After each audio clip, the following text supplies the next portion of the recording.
Dear students, our today's topic is derivation of Coulomb's law from Gauss's law. In order to derive Coulomb's law from Gauss's law, we consider point charge plus Q, which is located at point O. So this point charge plus Q, it sets up an electric field around its space, which is radially outwards from the point charge. But we have to derive it from Gauss's law. So in case of Gauss's law, we should have a closed surface, which is known as a Gaussian surface.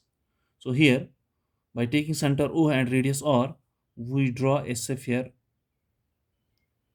So we draw a sphere of radius R, of radius R. But this sphere having radius R, it's made of large number of small area elements, and we choose one of the area element ds. ds. The direction of this area element that's perpendicular to the surface element, also the direction of electric field that's radially outwards. So here, the direction of the angle between the angle between electric field and the surface area element, that is 0 degree. So we'll write here angle between angle angle between electric field E and ds is 0 degree. But we have to calculate the electric flux, total electric flux through the entire Gaussian surface. So according to Gauss's law, the total electric flux through the entire Gaussian surface, so that is equal to closed integral of E dot ds. So this is the statement of Gauss's law, E dot ds. So here it is a dot product between the two vectors E and ds. So according to dot product, so dot product between the two vectors, that is equal to the product of the magnitude of the two vectors and cosine of the smallest angle between them. So theta is the angle between the two vectors. But we know that angle between E and ds, that's equal to 0 degree. So that will be equal to total electric flux phi E is equal to closed integral of E ds cos of theta is 0 degree. So here we know that cos of 0 degree, that is equal to 1. Then we will write here phi E is equal to closed integral of E ds into 1, or you can write here phi E is equal to closed integral of E ds. But here the magnitude of electric field, that is same at every point, so we can take electric field as out. So phi E is equal to electric field E closed integral of ds. So here this closed integral ds, that is the surface area of the sphere. So we know that surface area of the sphere, that is equal to 4 pi r square. Then we can write here phi E is equal to electric field into 4 pi r square, 4 pi r square. So this is the total electric flux passing through the Gaussian surface. So we call it equation first. So this is equation first. But the statement of Gauss's law, according to Gauss law,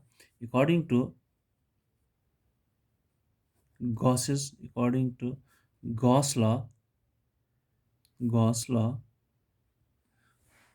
So Gauss law states that the total electric flux phi E, that is equal to 1 over epsilon naught times net charge enclosed by the surface. So if we compare equation first and equation second, we will see here. So instead of phi E, we will write here Q naught divided by Q divided by epsilon naught, that is equal to E into 4 pi r square. 4 pi r square, or we can write here, so this will be or E into 4 pi r square, that is equal to Q divided by epsilon naught. Q divided by epsilon naught.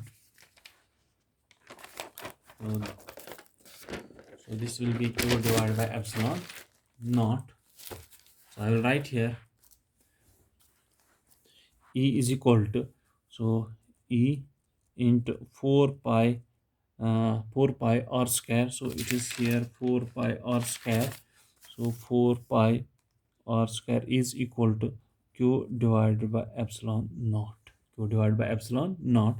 Or so I can calculate here electric field E is equal to, so this will be equal to 1 divided by 4 pi epsilon naught, 4 pi epsilon naught q divided by r square. So it's uh, q, so here it's q 1 divided by 4 pi, so 4 pi यहाँ पर आएगा. So this will be epsilon naught, so this epsilon naught and r square will be here. So this is the magnitude of electric field, magnitude of electric field at a distance of r from the point charge plus q. So this will be equation third. Now another if another test charge, if another charge is placed at this point, if another charge is placed at this point, then I will write here, then so if the charge that's placed at this point, so there is the interaction between the two charges, so that means the force acting on this charge, so that force acting on the charge q naught, if another charge, another charge plus, if another charge q naught is placed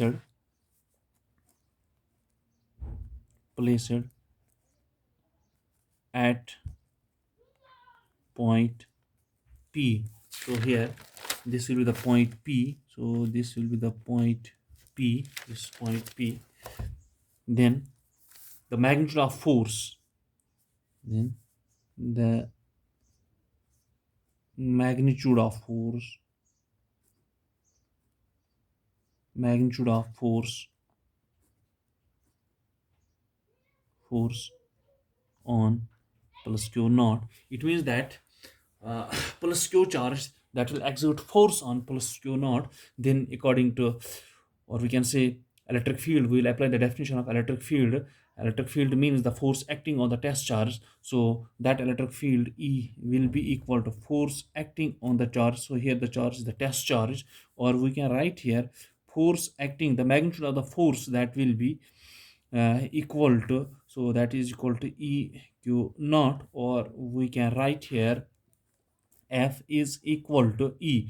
So magnitude of electric field we have already calculated it. So that is equal to 1 divided by 4 pi epsilon naught q divided by r square, q divided by r square into q naught, or magnitude of electric field that is equal to, so this will be equal to 1 divided by 4 pi epsilon naught q naught divided by r square. So this is the derivation of Coulombs law from Gauss's law.